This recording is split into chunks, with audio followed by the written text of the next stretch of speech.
J. Ibrahim Al-Islam memperkenal pakej haji dan umrah premium dengan penginapan 5 bintang Dwi Siswatal Menara Jam Mekah dan Sofitel Madinah, lengkap dengan pengurusan eksklusif serta bimbingan dari guru agama bertauliah. Pakej umrah Menara Jam Mekah selama 12 hari 10 malam kini dibuka untuk tempahan bagi perjalanan daripada Julai 2026 hingga Januari 2028 dengan harga bermula daripada RM999.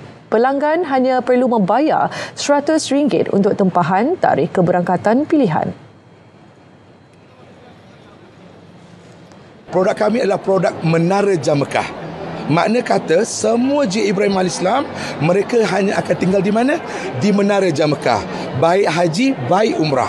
Apabila pakai lanyard J. Ibrahim Al-Islam, mana hotel anda akan tinggal? Menara Jam Mekah. Nampak tak? Jadi kami sangat fokus dan kami sangat intimate. Jadi kepada mereka yang mencari package yang intimate, package private, package personal touch, datang dengan kami di J. Ibrahim Al-Islam. Kalau daftar 5 orang, anda akan dapat full board di Madinah.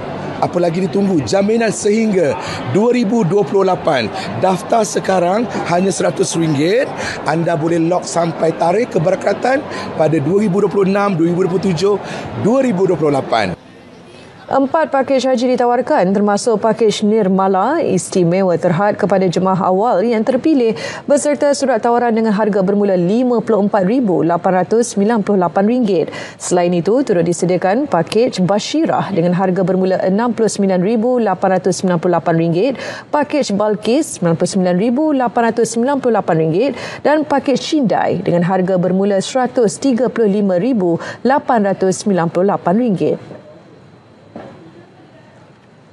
Tahu dengan J. Ibrahim Al-Islam, anda pasti akan lock dengan J. Ibrahim Al-Islam. Kerana founder menyediakan 5 bintang pengurusan, 5 bintang di Madinah, 5 bintang di Mekah dan juga pengisian modul-modul yang sangat padat oleh guru-guru agama yang sangat bertauliah daripada Pentas Tabung Haji bertauliah. Dengan pakej yang tersedia, bakal jemaah Malaysia berpeluang menikmati pengalaman haji dan umrah yang teratur, selesa dan eksklusif. Maklumat lanjut boleh diperoleh melalui laman sosial rasmi J. Ibrahim Al-Islam atau kunjungi reruai di Karnival Haji, Umrah dan Pelancongan keempat yang berlangsung di Movenpick Hotel and Convention Centre KLIA Sepang selama 3 hari dan berakhir esok.